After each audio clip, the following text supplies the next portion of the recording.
The shift from handcrafted to machine-made products is a recurring story, and a musical instrument with a 600-year history is no exception. According to French international news agency AFP, mass-produced bagpipes have become the standard. However, one artisan maker in Edinburgh, Scotland, named Kilberry Bagpipes, continues to maintain the handcrafting tradition. This includes the Highland bagpipe, the most recognized version, which has a wide influence on musical styles ranging from military in Britain and Commonwealth nations to rock, punk, and folk. AFP reported that Kilberry's process features 9 steps, including boring and shaping pipes, attaching mounts and ferrules, and applying finishing touches while assembling components. This all adds up to about 5 days of work.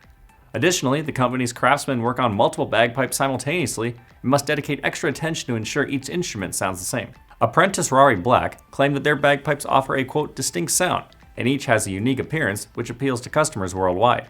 However, Kilberry does not keep any sets of bagpipes in stock, and interested buyers can expect an estimated 2-year wait for their made-to-order bagpipe. Currently, most manufacturers use machinery to make their bagpipes, but Black explained that the difference between handmade and machine-made lies in the hand-turned shapes, decorative designs, and the use of imitation ivory for the mounts. Black added that Kilberry attempts to keep the cost of a handmade bagpipe manageable, with the company's Highland prices ranging from about $1,200 to over $6,000.